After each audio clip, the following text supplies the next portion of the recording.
Bien-aimé, how are you? Comment allez-vous? Vous êtes branché sur votre chaîne BTV dans votre émission The Moment, présentée par votre humble serviteur, le frère Brad Kimbassa de l'église Vie Restaurée Pointe-Noire.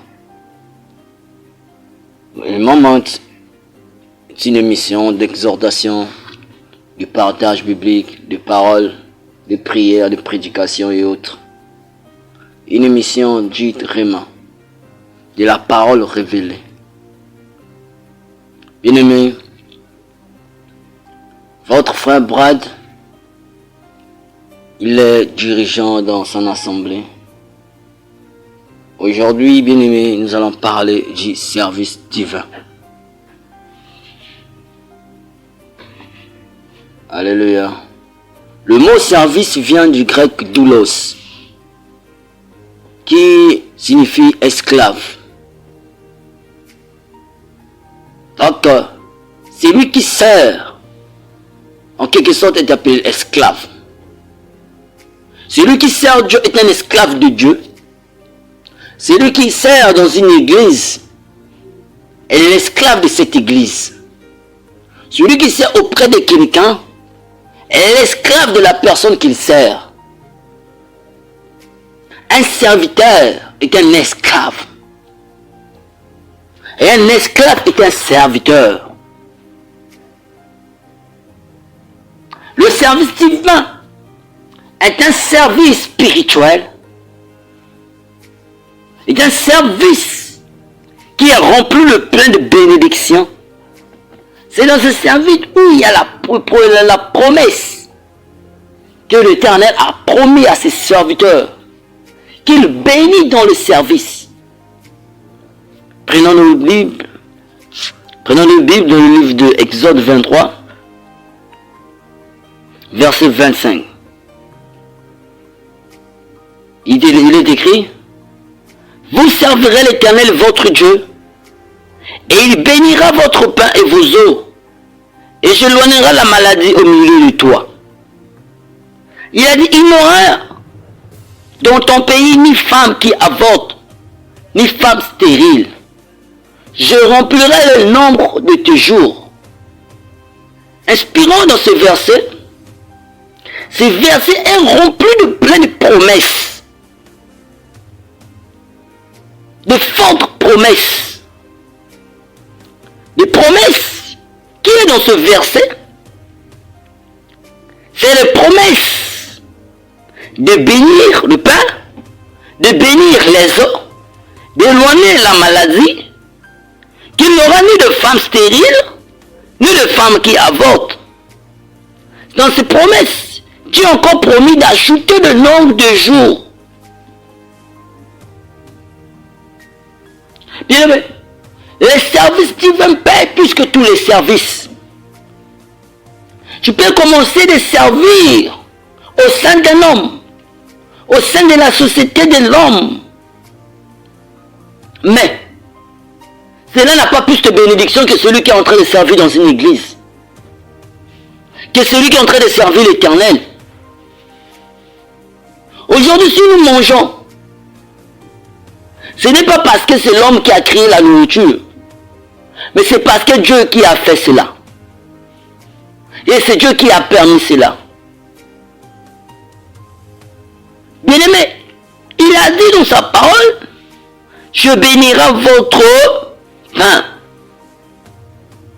Le pain que Dieu a parlé ici, bien-aimé, peut être quelque chose de manger. Si tu sais l'Éternel, l'Éternel a la capacité de te donner de la nourriture. C'est pourquoi tu vois comme les fils de Dieu sont des ignorants. Quand ils sont affamés, ils oublient vite Dieu. Il prend ses paroles qui dit: un ventre affamé n'a pas d'oreille. Or c'est faux. Bien-aimés, ceux qui ont de la foi connaissent ces témoignages. Tant que minuit n'est pas encore arrivé, Ils ne peuvent pas signer ou mettre un point qu'ils ne vont pas manger dans la journée d'aujourd'hui. Qu'ils ne peuvent pas payer de la nourriture. Dieu a la capacité de t'envoyer la nourriture à travers quelqu'un, même à 0 heure. Même à 22 heures.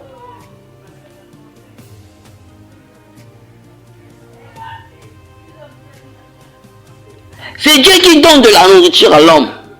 C'est Dieu qui a la possibilité d'ouvrir des portes de l'homme. Il a la capacité de venir bénir tes pains. Tu peux pour toi charbonner aujourd'hui. Mais si Dieu n'a pas décidé pour toi, tu ne peux rien procurer, tu ne peux rien avoir. Pour avoir quelque chose, pour bénéficier de quelque chose, il faut passer dans le service divin. Il faut servir l'Éternel en vérité, en vérité. Si tu le sais en vérité, Dieu a la capacité de bénir tes pains. Il a la capacité d'ajouter de nombre à tes jours. Il a encore dit, il bénira vos eaux. Les eaux ici, bénis, on peut prendre ça comme des ressources. Parce qu'on dit l'eau c'est la vie. Donc Dieu a la capacité de bénir ta vie. D'offrir des opportunités à te portes. Moi qui te parle aujourd'hui, depuis que j'ai commencé le service divin, j'ai plein de témoignages à ce Dieu. C'est Dieu qui n'abandonne pas ses fidèles. Il ne m'a pas abandonné au moment que je faisais le bac. Alléluia. Il ne m'a pas abandonné au moment que j'étais dans le service. Mes sacrifices à l'église ont payé. Il m'a consacré comme dirigeant de mon église. Dieu est merveilleux. Appelle-moi mon sala, on a un sala. Appelle-moi mon opportunité. Et si quand nous sommes à test d'emploi, nous avons toujours un test d'emploi. Il y a une forte bénédiction ce jour. Il n'est pas un homme pour mentir, ni un fils de l'homme pour repentir. En lui, il n'y a pas l'abandon. Il ne connaît pas l'abandon. Il ne peut jamais abandonner. La Bible déclare, Dieu n'abandonne pas ses serviteurs. Il n'abandonne pas ceux qui le sert en esprit et en vérité. Elle dit la parole. Les vrais adorateurs adoreront le Père en esprit et en vérité. C'est dans la vérité que Dieu peut bénir tes portes. C'est dans la vérité que Dieu a la capacité de bénir remplir de bonnes choses dans ta vie. Homme de la terre, ne te fie pas à un homme. Ne te fie pas à un homme. Ne donne pas ta confiance à un homme. Un homme a la capacité de te décevoir à n'importe quel moment. Un homme a la capacité de t'abandonner à n'importe quel moment. Un homme a la capacité de te négliger dans des moments difficiles. Au moment où tu as plus besoin de l'homme, qui vient dans ton secours, qui vient t'aider, qui vient te soutenir, c'est à ce moment-là qu'il peut t'abandonner. Le secours de l'homme n'est que vanité, puisque lui-même il n'est pas éternel. L'homme est comme un couteau de double tranchant. Ne donne pas confiance à un homme. Il peut te détourner par le dos, te blesser, te vexer, te tuer, te poisonner, te poignarder, te faire le mal pour récupérer tes biens. Oh, homme de la terre, ne te fie pas à un homme. Donne-toi un Dieu qui a la capacité de bénir. Il a dit, il éloignera la maladie au milieu de toi. Il a la capacité de déplacer les maladies. Non seulement ce qui a été fait se figuer, mais si vous ne luttez point, vous direz à cette montagne, ôte-toi de là et jette-toi dans la mer. C'est la capacité de dire à ta maladie, à ton obstacle, ta situation, de se déplacer vite. Et il va quitter. Parce qu'en toi, il y a le pouvoir. Il vous a donné le pouvoir de marcher sur le serpent, le scorpion, sur toute puissance de l'ennemi. Et rien ne pourra vous nuire. Il a donné la capacité de chasser les démons. Voici des miracles qui accompagneront ceux qui auront crié à mon nom. chasser, guérir, faire des miracles. Tu as cette capacité-là. Alors maintenant là, si tu crois, acclame. Il est merveilleux ce Dieu.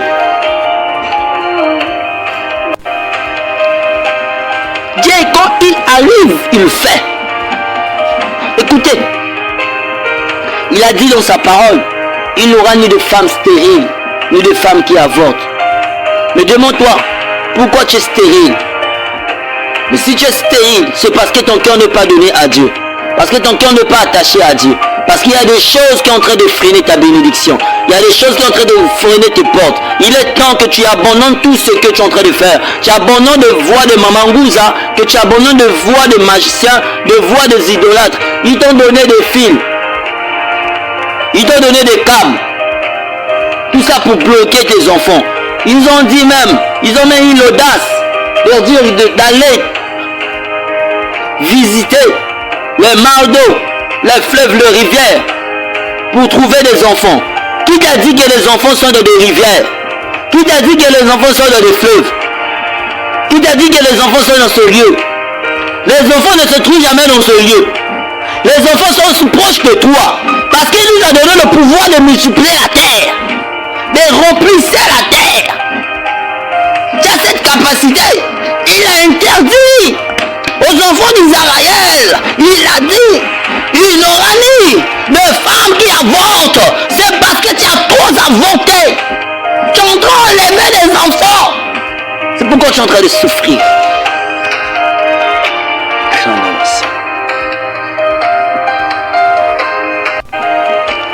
Oui, c'est parce que tu es en train d'enlever des gaz.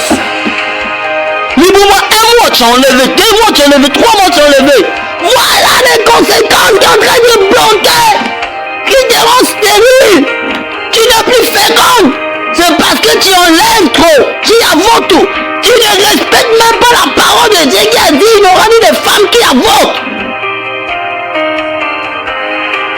Mais aujourd'hui tu es stérile. Il est temps de repentir. Bongola motema, zonga sima, comment moto. Tala Yesu, senga molimi c'est pas na Yesu. Maman, s'il s'agit de sokola zoto na yo na pax ta savon ya molimo, sokola. Purifie ton corps pour Jésus. Rends ton corps saint pour Christ. Chasse sa face. Il te donnera les enfants. J'aime quelque chose qui est écrit dans la Bible. Dieu a changé le nom de Sarai en Sarah. Il a dit à Abraham, désormais tu appelleras Sarai plus Sarai, mais tu l'appelleras maintenant Sarah, parce qu'elle sera la mère de multitudes de nations. Elle ne sera plus Sarai qui était si terrible, mais elle sera maintenant Sarah qui sera féconde. Bien-aimé, ce soir, toi aussi qui es en train de souffrir de stérilité, il est temps de changer ton identité de stérilité en féconde. Si tu crois, Jésus va changer ton identité de stérile en féconde. Répète, Jésus m'a changé. Amen. Excusez. Oui, il a dit, je remplirai le nombre de tes jours. Comment il remplira le nombre de tes jours? Si tu marches dans la crainte de l'Éternel. Comment il remplira le nombre de tes jours? Il remplira le nombre de tes jours si tu marches dans la crainte de l'Éternel. Non dans la crainte d'un homme, non dans la crainte d'un frère, non dans la crainte d'une soeur, mais dans la crainte de l'Éternel. Il est écrit, oh, il est écrit, oh, la crainte de l'Éternel, c'est le début de la sagesse. C'est dans la crainte de l'Éternel, il est écrit encore, vous passerez une nuit rassasiée sans trouver par le malheur. C'est dans la crainte de l'Éternel, il est écrit encore, on commandera tes jours. Chandarabasana. Chandarabasana. Écoutez, j'enverrai ma terreur devant toi. Je mettrai en déroute tout le peuple chez lequel tu arriveras. Je ferai tourner le dos devant toi à tous tes ennemis. Regarde, j'enverrai le frayant devant toi.